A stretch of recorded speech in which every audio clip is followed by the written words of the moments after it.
Salut tout le monde. Alors eh bien c'est avec plaisir qu'on se retrouve pour un petit pour un petit rendez-vous maintenant saisonnal. Est-ce que ce mot existe? Possiblement, je ne sais pas. On se retrouve du coup pour vos conseils que vous avez donnés, voilà, pour des lectures automnales, donc voilà, des petites lectures soit un peu horrifiques, soit un petit peu réconfortantes, enfin voilà. Donc j'ai écrit et j'ai été voir ce que vous aviez sélectionné. Et je vais donc vous présenter tout ça. Moi je me suis préparé un petit thé avec ma superbe tasse Blanche-Neige. On est un peu dans le thème, dans la saison, ah, voilà, que voulez-vous. On commence tout de suite avec les conseils de Patricia M qui nous propose du coup Ghost in Love de Marc Levy. Alors j'ai jamais lu de Marc Levy. Je crois que c'est possiblement à cause de ce truc du...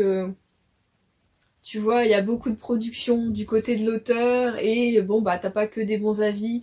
Enfin je sais pas, il y a ce côté apparemment, comment on pourrait dire, lecture de romans de gare, tu vois, qui je devrais pas écouter ces avis-là, mais ça m'a jamais trop fait aller vers l'auteur. Et finalement j'ai lu du coup le résumé de ce bouquin. Et écoute, ça m'a donné envie. Donc là on est un peu avec une histoire apparemment de, comment dire, de fantômes, tout ça, donc très thématique automnale. Et franchement ouais, le résumé m'a donné envie. Donc déjà ça commence bien, je me suis dit, t'as un premier bouquin, un premier truc, je le mets déjà dans mes envies, ça va mal finir cette histoire, et c'est pas le seul, donc voilà. Donc peut-être, écoute Patricia, que tu vas me faire lire du Marc Levy, peut-être que je vais aimer, peut-être que je vais aller vers voilà cet auteur.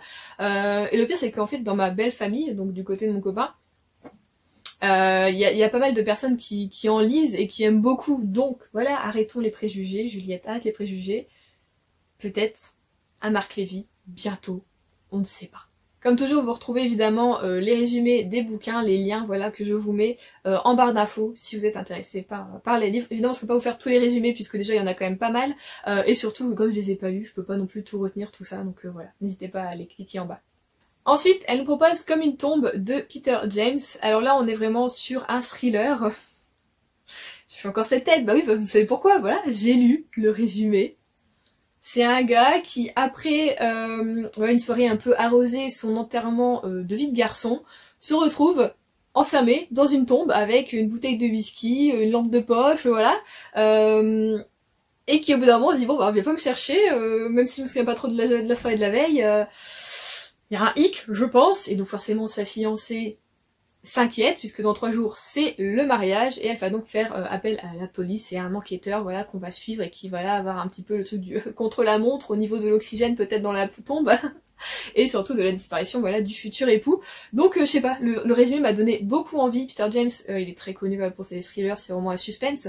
Je n'en ai jamais lu, donc ça peut être aussi une première pour moi. Donc Patricia, t'as fait fort parce que tu m'as proposé 2 bouquins et tu m'as donné envie avec les 2 bouquins. Donc voilà, peut-être que pour l'automne prochain, ou peut-être pour cet automne si j'ai le temps de lire un peu plus que ce que j'ai déjà dans ma palle, parce qu'il y en a déjà pas mal qui se rajoutent petit à petit, on les aura peut-être lus, voilà.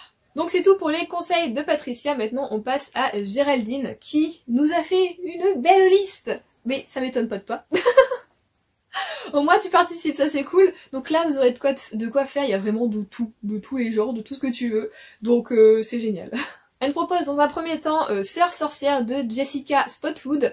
Donc là on est plus dans du young adulte on va dire, parce que je crois que c'est édité par PKJ. Alors cette série je la vois passer mais alors depuis je ne sais pas combien de temps. Elle est pas toute jeune hein. Et j'ai été tentée une fois d'y aller. Et finalement, en fait, moi, tout ce qui est vraiment sorcière, j'ai... Vous voyez, t'as un petit peu du doute, je sais jamais si ça va me plaire ou pas.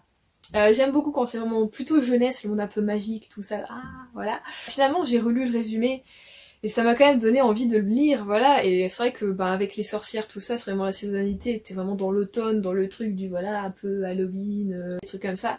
Et donc, ça m'a quand même donné envie, donc peut-être que l'année prochaine, pareil, je le mettrai, je le lirai. À voir, mais voilà, c'est vrai que c'est quand même une trilogie qui est plutôt connue, tout ça, donc je pense que si elle est connue comme ça, c'est pour du bien, quoi, voilà, pas pour des mauvaises choses. Surtout si tu le conseilles en plus. Ensuite, elle nous propose Le Pays d'Octobre de Ray Bradbury. Donc là, c'est un roman SF, surtout en fait un recueil de plusieurs nouvelles. De ce que j'ai lu dans les commentaires, elles ne sont pas toutes basées voilà sur l'automne. Apparemment, les premières sont même plus sur l'été et voire une très forte chaleur. Mais à la rigueur, c'est voilà un recueil que tu peux garder et puis justement aller piocher des nouvelles durant la saison que tu as envie de les lire. Donc apparemment il y a du bon et du moins bon. Bon, c'est vraiment des commentaires que j'ai lus, je ne sais pas moi-même, je ne l'ai pas lu. Et je suis pas non plus très SF. Mais pour ceux qui en lisent, ça peut être pas mal pour vous parce qu'apparemment il y a vraiment voilà, il y en a certaines qui sont vraiment très... Ah bah ça fait... Apparemment ça fait dresser les cheveux sur la tête. Hein, voilà, donc c'est souvent ce qu'on a envie fin octobre, de se faire un petit peu flipper. Donc celui-ci, si vous aimez la SF, pourrait je pense vous plaire. Ensuite, nous avons Songe d'une nuit d'octobre de Roger Zelazny. Donc là, on est plus apparemment dans une sorte de, comment on pourrait dire, une parodie apparemment humoristique de pas mal d'auteurs. Roger Zelazny, celui qui a écrit Fahrenheit 451, c'est l'un des plus connus.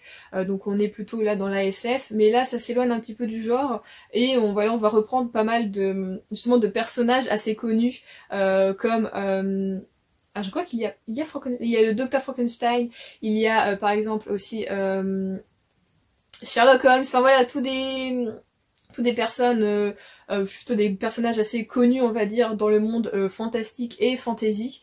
Il y a même Rasputin. Donc voilà, ça va être une sorte de melting pot de plein de trucs et c'est assez intriguant comme... je vous avoue quand j'ai lu le résumé j'étais assez intriguée, je me dis mais what the fuck c'est quoi ce truc. Donc ça peut être aussi je pense intéressant. Comme bouquin, je connaissais pas du tout, vraiment du coup celui-ci en tout cas, et j'ai jamais lu voilà cet auteur, mais du coup ça peut être pas mal de lire un truc un peu voilà décalé on va dire dans le genre, ça peut être pas mal. Et apparemment de ce que j'ai lu dans un des commentaires en tout cas, il doit y avoir je pense 31 chapitres et apparemment c'est des chapitres plutôt courts et du coup tu peux faire comme un calendrier on va dire de l'avant, mais pour Halloween donc te faire un chapitre par jour tous les jours, ça c'est plutôt pas mal aussi. On part un petit peu plus dans la jeunesse avec Nevermore de Jessica Townsend, si je le dis bien. Donc celui-ci pareil, un peu comme les sœurs sorcières, je les vois passer très très souvent, j'entends de très bons avis dessus, mais bizarrement je crois que j'ai pas souvenir d'avoir déjà lu en fait le résumé, et là je l'ai lu, et je me suis dit, bah écoute, ça a l'air pas mal, et quand tu lis les commentaires apparemment c'est un bon univers bien construit, un peu complexe, autour justement de la magie, tout ça, donc ce que j'aime bien en fait, la magie en jeunesse, voilà. Donc je me dis ça pourrait être pas mal, c'est vrai, voilà, pour l'automne, ce côté un peu, tu sais, comme quand maintenant là tu vois, c'est la saison où t'as envie de regarder les Harry Potter, où t'as envie de les relire, et ça fait un petit peu pareil je pense avec Nevermore, ça part un petit peu dans cet esprit-là. Je pense que je me trompe pas, dites-moi si je me trompe. Mais voilà, je pense que du coup, effectivement, t'as raison pour la saison, ça peut être du coup parfait si c'est un peu dans cet esprit-là, quoi. Ensuite, nous avons La mécanique du diable de Philippe Pullman. Donc, Philippe Pullman est plutôt connu pour La croisée des mondes, mais c'est vrai que celui-ci, il est sorti l'année dernière, si je me trompe pas. C'est un petit recueil, si je me trompe pas non plus. Donc, on est un petit peu avec une histoire de temps, de magie aussi, mais apparemment avec des thématiques plutôt sombres et noires, donc pareil pour le mois d'octobre c'est sûrement tip top, et la couverture est magnifique je trouve, voilà. D'ailleurs la couverture de Nevermore aussi est super belle, hein, vraiment elle te donne trop envie aussi. Les couvertures c'est quand même important, surtout quand t'as le côté automnal, c'est ça qui te dit est-ce que je vais être dans l'ambiance ou pas. Alors parfois on te trompe totalement, à la couverture correspond pas vraiment à ce qu'il y a dans le bouquin, mais tu vois, ça te donne quand même envie encore plus d'y aller et voilà, ça te fout dans le thème un peu. Ensuite, on part un petit peu plus dans des classiques avec Rebecca de Daphné du Maurier. Alors effectivement, c'est parfait pour la saison. C'est genre le roman gothique par excellence. C'est plutôt dérangeant, un petit peu angoissant par moment. Et tu souffres avec ton personnage. Donc voilà, vraiment c'est parfait pour la saison. Vraiment Rebecca, c'est à lire maintenant en fin d'année. Voilà, au chaud sous la couette pendant que elle, ton personnage souffre un peu et devient un peu... C'est excellent, vraiment. Ensuite, nous avons Frankenstein de Mary Shelley. Alors, j'ai jamais lu Frankenstein, mais c'est vrai que j'en ai eu très souvent l'envie, voilà. C'est pas un personnage, je n'ai jamais regardé les films vraiment de Frankenstein, mais bon, souvent c'est repris un petit peu dans la jeunesse, genre tu l'as dans Hôtel Transylvania, des trucs comme ça, donc c'est un personnage très très connu, mais je l'avais beaucoup aimé moi, alors c'est peut-être rien du tout, rien à voir.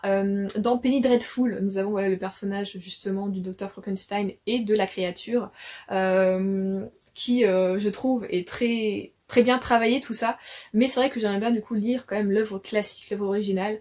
Je sais pas du tout si c'est un pavé, je sais pas du tout comment est l'écriture, mais ouais, j'aimerais bien quand même aller là-dessus, donc peut-être l'année prochaine je lirai Frankenstein, on ne sait jamais. Et évidemment, Dracula de Bram Stoker. Lui par contre, je l'ai lu, et effectivement, pour la saison, c'est parfait.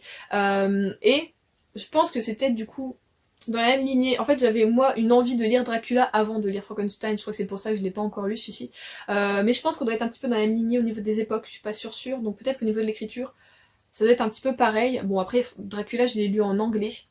Je pense pas que Frankenstein je serais capable de le lire en anglais, je suis pas sûre vu que l'histoire je la connais pas trop non plus, donc est-ce que j'aurais forcément envie. Avec Dracula j'ai toujours été hyper intriguée par ce bouquin, vraiment, donc c'est pour ça que ça me poussait à chaque fois à vraiment aller dans l'histoire, tout ça même en anglais, mais voilà, je pense que ces deux-là vraiment c'est pas que ça va ensemble, mais tu vois, t'as la créature mythique, tu vois, que t'as envie de vraiment découvrir, donc ouais, ça c'est vraiment cool quoi. Donc bientôt Frankenstein, je pense. Ensuite, on part un petit peu dans la jeunesse avec Hotel Heartwood de Kali George. Cette couverture, mais ça fait, tu sais que ça fait super longtemps que je le vois passer celui-ci. Et à chaque fois je me dis ouais je vais y aller et je l'oublie tout le temps. Mais c'est vrai que souvent en plus tu le vois passer justement cette saison-ci ou en hiver, puisqu'il y a un tome aussi sur l'hiver. Donc voilà, à chaque fois c'est un tome sur une saison si je me trompe pas. Donc le premier c'est l'automne, le suivant c'est l'hiver. Et apparemment c'est genre la lecture hyper doudou, hyper réconfortante, hyper... Enfin vraiment le truc... T'as envie de lire pour te sentir bien, pour faire... Enfin vraiment le truc tu vois. Et bon, bah, je l'ai mis dans ma liste d'envie du coup. Là vraiment, je l'ai mis. Tu vois, ça m'a donné envie. Vraiment, donc t'as bien fait de le mettre parce que tu m'as rappelé l'existence de cette série et à quel point elle donne envie quoi. Tu vois, je l'ai pas encore lu, je suis déjà amoureuse du truc. Que voulez-vous? Juste une couverture et ça y est, la meuf on la perd quoi. Mais c'est trop mignon. Une petite souris dans les... Oh là là là là là là. Voilà quoi. On dit plus rien. Ensuite nous avons Les Gardiens des Cités Perdues de Shannon Messenger. Alors celui-ci je l'avais lu, perso j'avais pas trop accroché à l'univers et aux personnages, mais c'est vrai que je la vois très souvent passer, il y a beaucoup de monde qui ont par contre eux accroché à cette série, à cette saga, qui est... Je sais même pas si elle est finie mais elle est devenue un petit peu grosse hein, quand même, donc personnellement je suis contente de l'avoir arrêtée. Mais ouais, ça part évidemment pareil dans la truc un petit peu magie, tout ça, enfin royaume, monde un peu caché, tout ça, donc on est vraiment dans le fantastique, donc parfait forcément pour la saison. Elle mentionne évidemment La Passe Miroir de Christelle Dabos. Alors personnellement, je commencerai la saga plus en hiver, puisque dans le tome 1, on est vraiment dans un pays qui est, mais alors, tempête de neige H24 quoi. Vraiment. Donc personnellement, je commencerai plus en hiver celui-ci qu'en automne, voilà. Et pour finir, elle nous a mis en bouquin, en tout cas, L'Horloge à l'envers de Anne Pouget. Donc celui-ci, si je me souviens bien un petit peu du synopsis, on est plus dans tout ce qui va être un peu science, corps humain, enquête, enfin voilà, on est au XIIIe siècle si je me souviens bien. Donc on est en même temps dans un roman un peu historique, et ça fait très... Tu sais, tu le sens quand il y a un truc qui... Je pense, en tout cas, de ce que j'ai lu du synopsis, il y a ce côté-là où tu te dis, ouais, bon, bah, il y a du brouillard, il fait vraiment pas beau, et tu vois... Et on est sur le corps humain en décomposition, quoi. C'est mon interprétation, je ne sais pas si c'est bon. J'ai oublié de le mentionner, mais Géraldine a mentionné justement l'auteur, globalement, juste l'auteur, Maxime Chatham. Donc c'est vrai que si tu veux un peu de terrifiant, un peu de... Oh bah je suis pas bien, voilà, n'hésitez pas à lire Maxime Chatham, vraiment. Donc moi j'ai lu par exemple l'année dernière Le Signal, que j'ai beaucoup aimé. C'était quand même un beau bébé, il y a des moments où ça s'essoufflait un peu je trouvais, mais dans l'ensemble j'ai un très bon souvenir de ce bouquin, j'ai beaucoup aimé, j'ai un peu flippé ma race aussi, donc voilà, Maxime Chatham nickel. Et il y en a un autre que, pour montrer à quel point j'étais pas bien, à quel point j'étais mal à l'aise, je n'ai pas réussi à le finir, et ça va faire 3 ans je crois que je l'ai commencé, c'est Que ta volonté soit faite. Il est hyper dérangeant, enfin je veux dire au début t'as absolument... On peut pas dire qu'il y a rien de malsain, mais tu sens qu'il y a des choses très sous-jacentes, qu'il y a quelque chose qui va arriver. Et moi, j'ai eu peur de cet événement qui allait arriver. Et du coup, j'ai laissé le marque-page dans le livre, je l'ai refermé et je l'ai plus ouvert depuis. Tu sens qu'il y a des personnages qui sont malaisants, t'as des frissons, t'as les cheveux qui se dressent, il y a un truc vraiment derrière ce bouquin. Je n'ai jamais réussi à le finir. Il faudrait que je reprenne ma lecture. S'il y en a parmi vous qui l'ont lu, qui ont aimé, poussez-moi à le reprendre.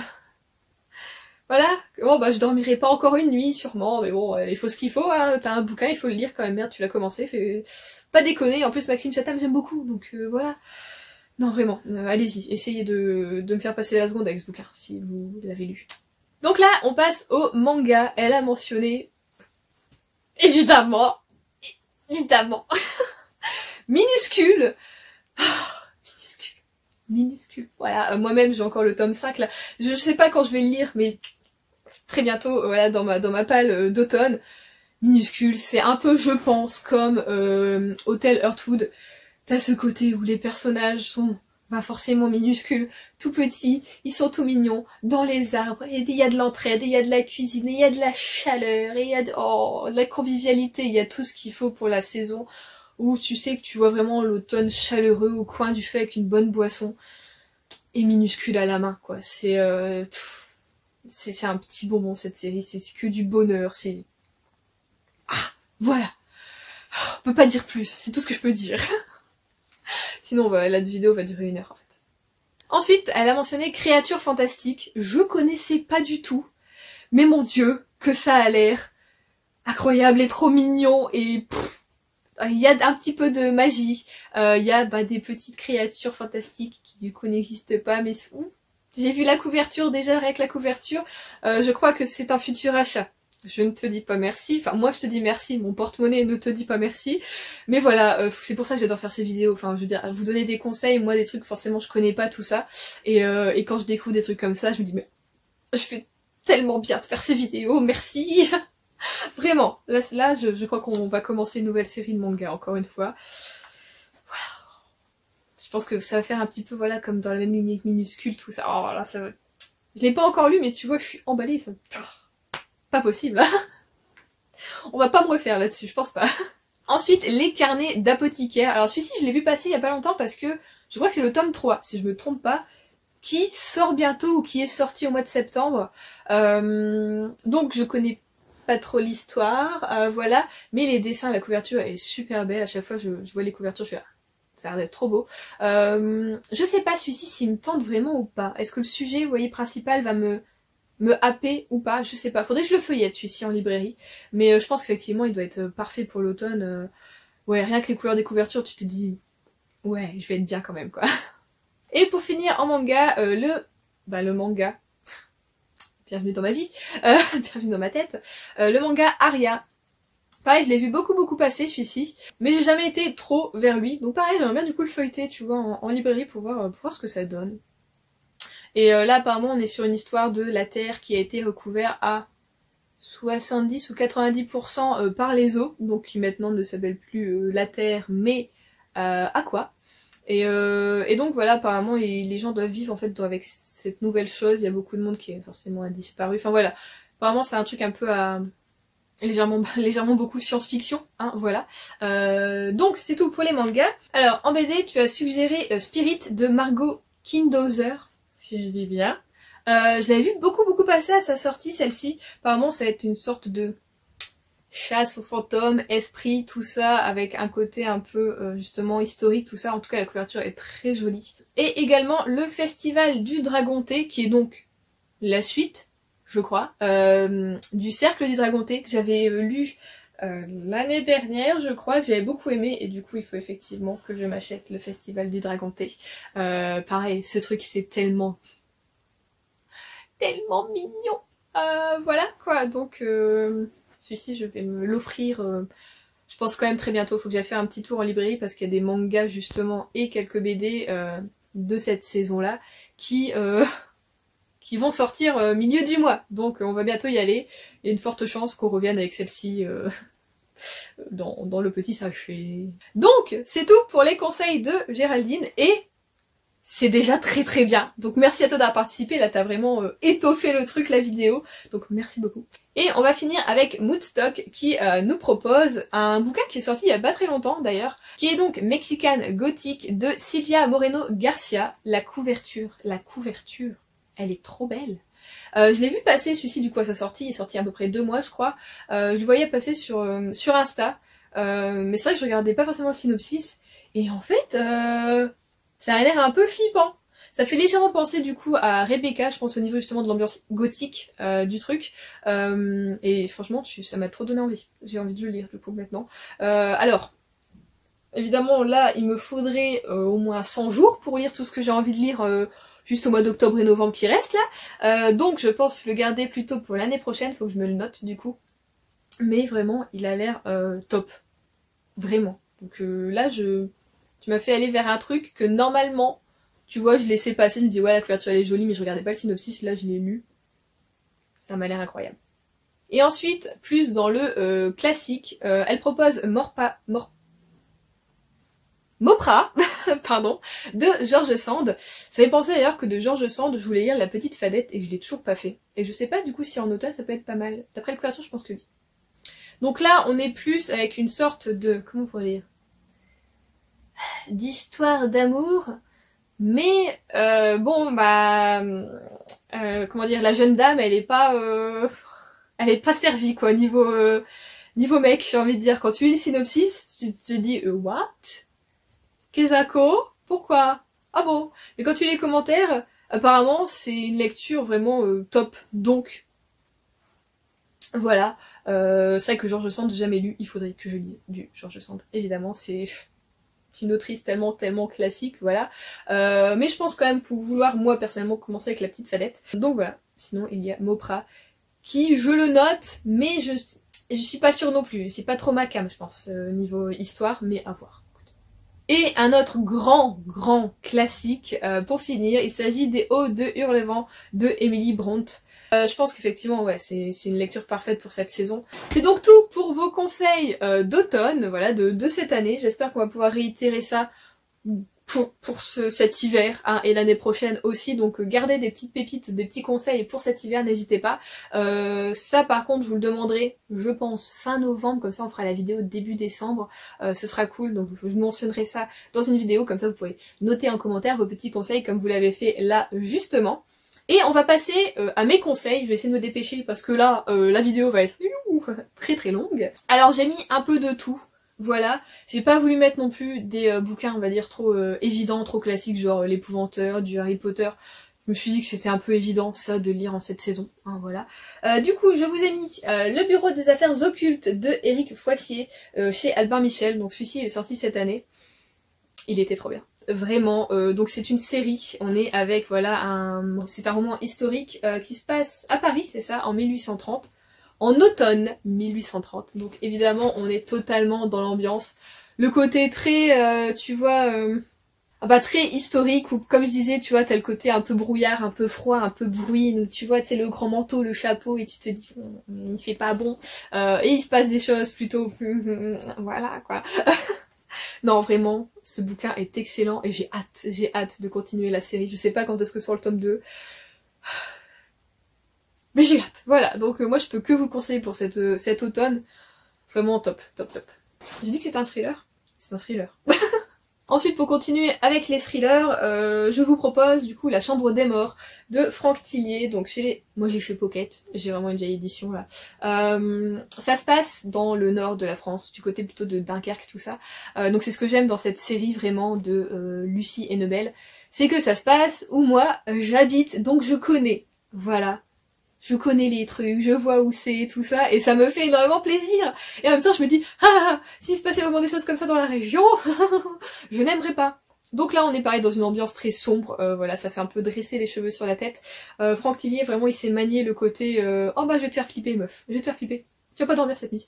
Celui-ci, je trouve que j'ai quand même réussi plutôt à dormir. Le tome 2 que j'ai lu il y a pas très longtemps, lui, par contre, j'ai passé presque une nuit blanche. Alors, je ne vous remercie pas. Bon, on a été servi, c'est ce qu'on voulait, hein, voilà. Mais du coup, cette série, je pense, est parfaite pour l'automne. Vraiment, je vous la conseille. Ensuite, si on part un peu plus dans le fantastique, je vous conseille Le Paris des merveilles de Pierre Pével. Donc là c'est le tome 1, Les enchantements d'Ambremer. Donc là c'est chez Bragelonne. Les couvertures sont toutes belles. Les couvertures de la saga sont incroyables. Il y a un intégral chez Bragelonne qui est magnifique. Il y en a un autre aussi qui est juste avec cette couverture là, je crois en intégral si je me trompe pas, mais c'est peut-être le e-book qui a juste cette couverture là. Enfin bon. On est avec deux personnages, on est avec des créatures fantastiques, des royaumes, des enquêtes à mener. Vraiment, c'est un régal. Vous pouvez le lire en toute saison, mais moi, je sais pas pourquoi, il me fait plus penser à l'automne. Voilà, on est au XXe siècle, on est dans un vieux Paris qui se modernise petit à petit. Excellent, vraiment, je pense que je la relirai cette série. À chaque fois, je me dis, de toute façon, il faut que je relise du Pierre Pével. J'en avais un que je voulais lire. Je l'ai en envie, je l'ai pas encore acheté. Je vous mettrai la couverture ici parce que j'ai plus du tout le titre, mais c'est celui qui me donne le plus envie de tous les Pierre Pével voilà, que j'ai pu voir. Mais vraiment, celui-ci, un coup de cœur, cette saga, un coup de cœur. Pépite! Je le dis pas souvent, mais pépite là. Ensuite, une saga un petit peu plus contemporaine. Donc il y a, enfin moi personnellement, j'ai adoré lire les Lucy Valentine. Donc là le premier tome c'est Follement et c'est de Heather Weber. Donc c'est chez J'ai lu. Alors là, je crois que techniquement je me fais un peu avoir en vous disant que c'est bien en automne parce que là vous vous dites ah la couverture est d'automne. Mais je crois que ça se passe en été, je suis plus sûre. Mais il y a un côté légèrement qui peut faire penser un peu automnal, puisqu'on est avec Lucy, qui tient une agence, enfin, sa famille tient une agence matrimoniale, et Lucy, elle a un don. Lucy, quand elle touche un objet, elle peut retrouver la personne à qui cet objet appartient. Et donc elle va mener des enquêtes parce qu'il y a des personnes qui auront disparu et on va lui amener des objets, tout ça, enfin voilà. Donc vraiment, il y a un côté légèrement mystique qui fait que moi j'aimais bien en tout cas la lire en automne, en cette saison-là, même si on passe un peu par toutes les saisons, en tout cas au niveau des couvertures, à l'intérieur pas forcément. Le seul hic avec cette série, c'est que je l'adore, vraiment je l'adore, mais elle n'est plus publiée en France à partir du tome 4, donc les 4 premiers tomes sont en français, et la suite, il y a donc 6 tomes, ne l'est pas. Alors je pense techniquement, franchement, que je pourrais les lire en anglais, je crois que ça doit pas être un niveau... Enfin je veux dire, le français est assez basique dedans. Donc franchement, je l'aime beaucoup cette saga.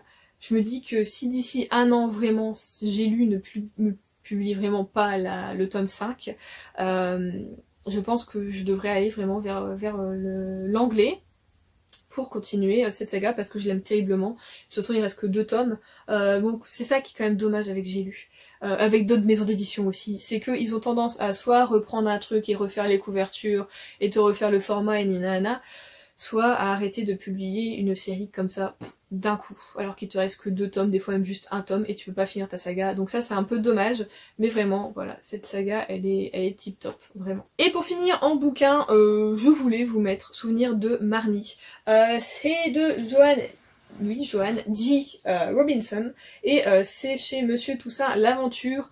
Alors ça se passe plutôt en été, mais je trouve que le côté un peu mystique de ce bouquin, le côté où t'es hyper bien quand tu le lis, peut passer en automne. Donc moi franchement je vous le conseillerais également en automne. En fin d'été ou en automne, il est top.